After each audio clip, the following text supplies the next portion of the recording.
ৰামসেতুৰ বিষয়ে আপোনালোকে নিশ্চয় শুনিছে, যাক আদম দলং বুলিও কোৱা হয়। এই সেতুখন ভাৰতৰ দক্ষিণ প্ৰান্তক শ্ৰীলংকাৰ সৈতে সংযোগ হৈ আছে। ভগৱান ৰামে নিজৰ পত্নী সীতাক অসুৰৰ ৰজা ৰাৱণৰ পৰা উদ্ধাৰৰ বাবে কৰা অভিযানৰ কাহিনী বৰ্ণনা কৰা প্ৰাচীন হিন্দু মহাকাব্য ৰামায়ণৰ সময়ছোৱাত নিৰ্মাণ কৰা বুলি বিশ্বাস কৰা হয়। এই দলংখনক এক প্ৰাকৃতিক গঠন বুলি বিশ্বাস কৰাৰ বিপৰীতে আন কিছুমানে এই দলংখনক মানৱসৃষ্ট বুলি দাবী কৰিছে। আচলতে ইয়াৰ মূল ৰহস্যনো কি? গতিকে বলক জয় শ্ৰী ৰাম বুলি কৈ ভিডিঅ'টো আৰম্ভ কৰোঁ। ৰামসেতু হৈছে এক প্ৰাকৃতিক গঠন যিটো পলসুৱা শিল, চূণশিল আৰু বেলেগ বেলেগ শিলৰ সঞ্চয়ৰ ফলত সৃষ্টি হৈছে, যিবোৰ লাখ লাখ বছৰ ধৰি ঢৌ, সোঁত আৰু জোৱাৰ ভাটাৰ দ্বাৰা জমা হৈ আহিছে। প্ৰায় 30 কিলোমিটাৰ দৈৰ্ঘ্যৰ এই দলংখনৰ প্ৰস্থ 3 কিলোমিটাৰৰ পৰা 30 মিটাৰলৈকে। প্ৰায় 5 বছৰ আগতে যোৱা বৰফৰ যুগত ইয়াৰ গঠন হৈছিল বুলি অনুমান কৰা হৈছে, যেতিয়া সাগৰৰ জলপৃষ্ঠ কম আছিল আৰু অঞ্চলটো পানীৰ ওপৰত আছিল। হিন্দুসকলৰ বাবে ৰামসেতুৰ ধৰ্মীয় তাৎপৰ্য অতি বেছি। হিন্দুসকলৰ লগতে প্ৰায় অন্য ধৰ্মবোৰেও বিশ্বাস কৰে যে ইয়াক ভগৱান ৰাম আৰু তেওঁৰ বান্দৰ ভালুকৰ সৈন্যই সাগৰ পাৰ হৈ লংকা পোৱাৰ বাবে নিৰ্মাণ কৰিছিল। ৰামায়ণৰ মতে সীতাক অপহৰণ কৰা ৰাৱণৰ পৰা উদ্ধাৰ কৰিবলৈ বান্দৰ দেৱতা হনুমান আৰু তেওঁৰ সৈন্যৰ সহায়ত ভগৱান ৰামে এই দলংখন নিৰ্মাণ কৰিছিল। ৰামসেতুৰ কাহিনী প্ৰজন্মৰ পিছত প্ৰজন্ম ধৰি চলি আহিছে।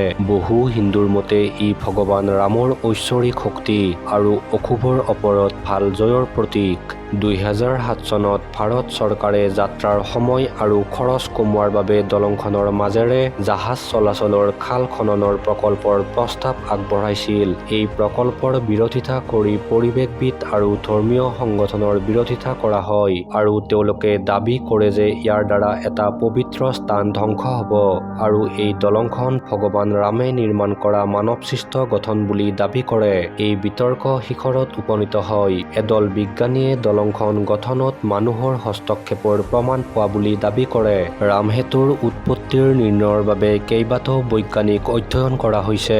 2003 চনৰ ভাৰতীয় ভূতাত্ত্বিক জৰীপ সংস্থাই এক জৰীপ চলাইছিল, য'ত এই দলংখনৰ প্ৰাকৃতিক গঠন বুলি অনুমান কৰা হৈছিল। 2007 চনত নেচনেল ৰিমট চেঞ্জিং চেণ্টাৰৰ বিজ্ঞানীৰ এটা দলে উপগ্ৰহৰ চিত্ৰ ব্যৱহাৰ কৰি এক অধ্যয়ন চলাই এই দলংখন বালি আৰু শিলৰ গঠনেৰে গঠিত বুলি জানিব পাৰিছিল। 2017 চনত ভাৰতৰ চেন্নাই আন্না বিশ্ববিদ্যালয়ৰ centre for coastal zone management and ৰিচাৰ্চৰ বিজ্ঞানীৰ এটা দলে এক অধ্যয়ন চলাই ৰামসেতুৰ প্ৰাকৃতিক উৎপত্তি নিশ্চিত কৰে।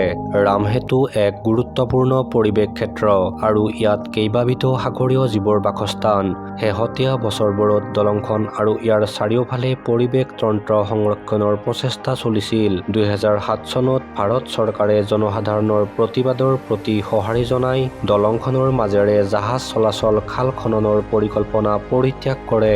2019 চনত তামিলনাডুৰ চৰকাৰে দলংখনৰ জৈৱ বৈচিত্ৰ্য ৰক্ষাৰ বাবে এক সামুদ্ৰিক উদ্যান সৃষ্টিৰ প্ৰস্তাৱ আগবঢ়াইছিল। ৰামসেতু এক জনপ্ৰিয় পৰ্যটনস্থলী। প্ৰাকৃতিক আশ্চৰ্য চাবলৈ, ইয়াৰ ধৰ্মীয় আৰু ঐতিহাসিক তাৎপৰ্যৰ বিষয়ে জানিবলৈ বহু দৰ্শনাৰ্থী আহে।